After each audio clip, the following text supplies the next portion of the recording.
नाम जप करते हैं और भगवान की आराधना में, घर में ठाकुर जी तो विराजमान हैं, और परिवार की सेवा को भगवान की सेवा मान लेते हैं, तो उसी से भगवत प्राप्ति हो जाएगी। कभी कभी वृंदावन आ गए, और कभी कभी ऐसा किया करो कि जैसे गृहस्थ में है, तो अगर हमारे पास 100 रुपये हैं, हम देखते हैं कि 95 रुपये हमारे गृहस्थ में खर्चा हो जाएंगे और 5 रुपये हम निकाल सकते हैं, तो उनको निकाल लेना चाहिए।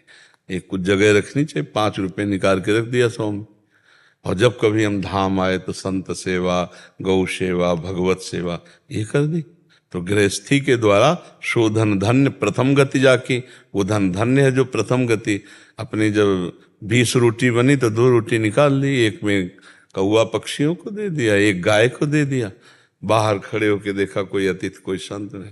तो गृहस्थी में यही धर्म से भगवत प्राप्ति हो जाती है, उससे कुछ निकाल लिया। और भाई इकट्ठे गृहस्थी में निकाल के लगाना हो तो धनी पुरुषों का कार्य है, लेकिन सबके पास ही अगर ऐसी सामर्थ्य ना हो तो 100 में 1 रुपया निकालता चला जाए तो एक दिन 100 रुपया हो जाएगा। तो 100 रुपया के अगर हम एक गाय को भी भरपेट भोजन पवा दिए तो हो गया, काफी है। गरीब आदमी के द्वारा थोड़ा भी किया हुआ धर्म महान फल देने वाला होता है, क्योंकि धर्म पूर्वक धन कमाता है, तो थोड़ा निकालना चाहिए उससे अपनी सामर्थ्य के अनुसार, और फिर तीर्थों में धर्म क्षेत्रों में जाकर उसका सदुपयोग कर देना चाहिए।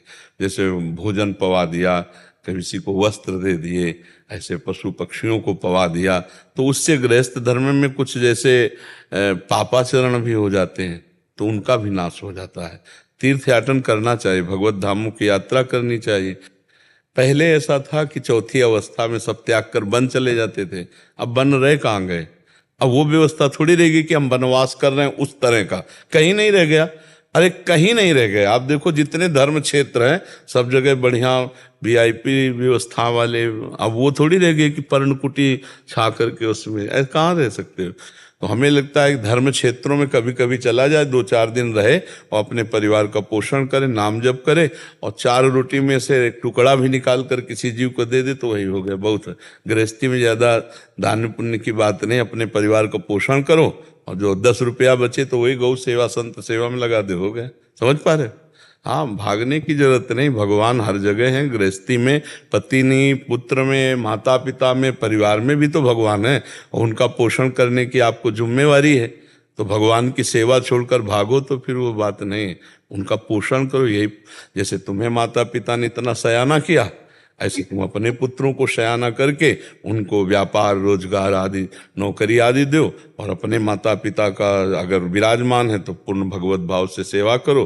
फिर पति पत्नी दोनों मिल करके महीना 15 दिन धाम वास किया, वहाँ वास किया, नाम जप किया, भगवत प्राप्ति के मार्ग में चल रहे। क्यों? समझ पा रहे हो? तो इसमें हमें पश्चाताप नहीं होगा कि हम गृहस्थी में रहकर जीवन बर्बाद कर दिए।